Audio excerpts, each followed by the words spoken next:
നമസ്കാരം. മീഡിയ കമ്പാനിയുടെ വളരെ പ്രാധാന്യമറിയിക്കുന്ന ഡെയിലി അപ്ഡേറ്റിലേക്ക് സ്വാഗതം. എല്ലാവരും അറിഞ്ഞിരിക്കട്ടെ, പ്രധാനപ്പെട്ട കുറച്ച് അറിയിപ്പുകളാണ് ഷെയർ ചെയ്യുന്നത്. ഏറ്റവും ആദ്യത്തെ പ്രധാന അറിയിപ്പ്, ക്ഷേമ പെൻഷൻ ലഭിക്കുന്നവർ നിങ്ങളുടെ വീടുകളിലുണ്ടെങ്കിൽ തീർച്ചയായിട്ടും ശ്രദ്ധിക്കുക. വിതരണം വീണ്ടും ആരംഭിക്കുകയാണ്. ഈ പ്രാവശ്യം ഡിസംബറിലെ പെൻഷൻ വിതരണം നേരത്തെയാണ്. അത് 15-ാം തീയതി മുതൽ, അതായത് വരുന്ന തിങ്കൾ മുതൽ ഈ പെൻഷൻ വിതരണം ആരംഭിക്കുമെന്നാണ് അറിയിപ്പ് വന്നിട്ടുള്ളത്. 63 ലക്ഷത്തോളം വരുന്ന ഗുണഭോക്താക്കൾക്കുള്ള വിതരണമാണ് തിങ്കളാഴ്ച മുതൽ നടക്കുക. ഇന്ന് രാവിലെ ഇതിനെ സംബന്ധിച്ച് നമ്മൾ കൃത്യമായിട്ടൊരു അറിയിപ്പ് നൽകിയിട്ടുണ്ടായിരുന്നു. അതായത് വിതരണം തിങ്കളാഴ്ച എന്ന് പറയുന്നുണ്ടെങ്കിലും അന്ന് തന്നെ എല്ലാവർക്കും തന്നെ വിതരണം, അതായത് ഈ തുക എത്തിച്ചേരണമെന്നില്ല. കഴിഞ്ഞ പ്രാവശ്യങ്ങളിലും ഇത്തരത്തിൽ തന്നെ തടസ്സങ്ങൾ നേരിട്ടിട്ടുണ്ട്. ചില മാസങ്ങളിലൊക്കെ അത്തരം ബുദ്ധിമുട്ടുകളുണ്ടാകാം. കാരണം വിതരണം പ്രോസസ്സ് ചെയ്ത് മണിക്കൂറുകൾക്കുള്ളിൽ ബാങ്ക് അക്കൗണ്ടിലേക്ക് തുകയെത്തും. എങ്കിലും ചില സാങ്കേതികപരമായിട്ടുള്ള പിഴവുകൾ മൂലമോ അല്ലെങ്കിൽ കൃത്യമായിട്ട് ഫണ്ട് എത്താത്തത് മൂലമോ ഒക്കെ വിതരണത്തിൽ താമസങ്ങളുണ്ടാകാം. ചിലപ്പോൾ അത് 1-2 ദിവസം വൈകിയും വിതരണം നടക്കാം. അതുകൊണ്ട് തന്നെ ഈ കാര്യങ്ങൾ ശ്രദ്ധിക്കുക. എങ്കിൽ പോലും അടുത്ത ആഴ്ചയിൽ തന്നെ വിതരണം പൂർത്തിയാക്കാൻ വേണ്ടിയാണ് സർക്കാരിന് നിർദ്ദേശമുള്ളത്.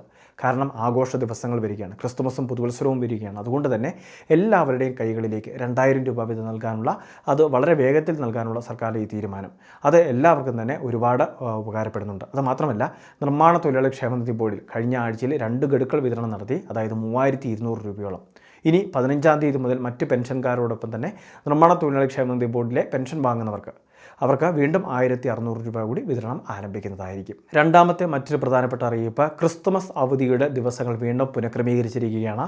ഈ പ്രാവശ്യം സാധാരണത്തിലും വിഭിന്നമായിട്ട് 12 ദിവസത്തോളം അവധികളാണ് വിദ്യാർത്ഥികൾക്ക് ലഭിക്കുന്നത്. ഡിസംബർ മാസം 23-ാം തീയതി സ്കൂളുകൾ അടയ്ക്കുന്നു. അതിനുശേഷം 24-ാം തീയതി മുതൽ അവധി ആരംഭിച്ച നിലവിൽ ജനുവരി മാസം 4-ാം തീയതി വരെ അവധിയായിരിക്കുമെന്നാണ് ഏറ്റവും പുതിയ അറിയിപ്പ് വന്നിട്ടുള്ളത്. ജനുവരി മാസം 5-ാം തീയതിയാണ് സ്കൂളുകൾ പിന്നീട് തുറക്കുക. ഈ കാര്യങ്ങൾ തീർച്ചയായിട്ടും എല്ലാവരും ഒന്ന് ശ്രദ്ധിക്കുക. മറ്റ് സംശയങ്ങൾ എന്തെങ്കിലുമൊക്കെ ഉണ്ടെങ്കിൽ നമ്മുടെ വിദ്യാഭ്യാസ സ്ഥാപനത്തിൽ ചോദിച്ച കൃത്യമായിട്ട് കാര്യങ്ങൾ മനസ്സിലാക്കുക.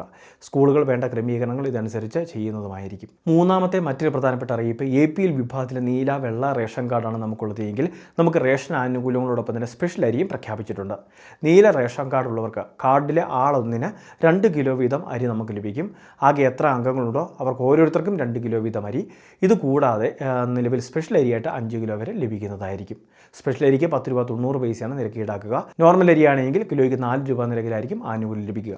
അതായത് 5 അംഗങ്ങളുള്ള ഒരു കാർഡിൽ 10 കിലോ അരി ലഭിക്കുന്നു. അതിന് 40 രൂപയാണ് നമ്മൾ കൊടുക്കേണ്ടതായിട്ടുണ്ട്. ഇനി വെള്ള റേഷൻ കാർഡ് ഉള്ള വ്യക്തികളെ സംബന്ധിച്ചിടത്തോളം അവർക്ക് സ്പെഷ്യൽ അരിയാണ്. ഈ മാസം 10 കിലോയ്ക്ക് അടുത്ത് അരി അവർക്ക് ലഭിക്കുന്നതായിരിക്കും. 10 രൂപ 90 പൈസ നിരക്കിലായിരിക്കും അരി വിതരണം നടക്കുന്നത്. അപ്പോൾ റേഷൻ ആനുകൂല്യങ്ങൾ വാങ്ങുന്നതിന് വേണ്ടി പ്രത്യേകമായിട്ട് ശ്രദ്ധിക്കുക. കാർഡിലെ സ്പെഷ്യൽ അരി വിഹിതത്തെ സംബന്ധിച്ച് കൃത്യമായിട്ട് കാര്യങ്ങൾ ചോദിച്ച് മനസ്സിലാക്കുക. അതിനുശേഷം ആനുകൂല്യങ്ങൾ വാങ്ങുക. ഇതുകൂടാതെ തന്നെ സപ്ലൈകോ വഴിയും അരി വിതരണമൊക്കെ നടക്കുന്നുണ്ട്. എല്ലാ റേഷൻ കാർഡുകൾക്കും ഇവിടെ സബ്സിഡി ഉൽപ്പന്നങ്ങളോടൊപ്പം തന്നെ അരിയും വാങ്ങാൻ സാധിക്കുന്നതായിരിക്കും.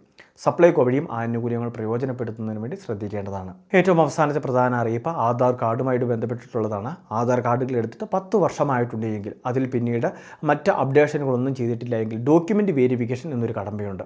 അതായത് നമ്മുടെ ID പ്രൂഫായിട്ടൊരു രേഖയും അഡ്രസ് പ്രൂഫായിട്ട് മറ്റൊരു രേഖയും ഹാജരാക്കി നമ്മുടെ ആധാർ ഒന്നുകൂടി പുതുക്കിയെടുക്കുന്ന രീതി. നിലവിൽ എല്ലാ കാര്യങ്ങൾക്കും ആധാർ ഒരു പ്രധാന രേഖ തന്നെയാണ്. ഇപ്പോൾ ഇലക്ട്രോണിക് KYC അല്ലെങ്കിൽ ആധാർ അധിഷ്ഠിത OTP ഇതിനെല്ലാം തന്നെ ആധാർ പുതുക്കിയെങ്കിൽ മാത്രമേ കൂടുതൽ വേഗത്തിൽ ഈ കാര്യങ്ങളെല്ലാം ശരിയാവുകയുള്ളൂ. അതായത് OTP വരികയുള്ളൂ, അല്ലെങ്കിൽ ഈ KYC സക്സസ് ആവുകയുള്ളൂ. അതുകൊണ്ട് തന്നെ ഈ കാര്യങ്ങൾ കൂടി എത്രയും വേഗം ചെയ്യുന്നതിന് വേണ്ടി ശ്രദ്ധിക്കുക. ആധാർ സേവാ കേന്ദ്രങ്ങളിൽ, അക്ഷയ കേന്ദ്രങ്ങളിൽ അല്ലെങ്കിൽ മറ്റ് ഓൺലൈൻ സർവീസ് സെൻ്ററിൽ ആധാർ അപ്ഡേഷൻ ഈ രീതിയിൽ ഡോക്യുമെൻ്റ് വെരിഫിക്കേഷൻ ചെയ്യുന്നതിനുള്ള സംവിധാനങ്ങൾ ഒരുക്കിയിട്ടുണ്ട്. വളരെ പ്രധാനപ്പെട്ട കുറച്ച് ഇൻഫർമേഷനാണ് ഷെയർ ചെയ്തത്. ഇതുപോലുള്ള അറിയിപ്പുകൾക്ക് ചാനൽ സബ്സ്ക്രൈബ് ചെയ്യുക, ഫോളോ ചെയ്യുക.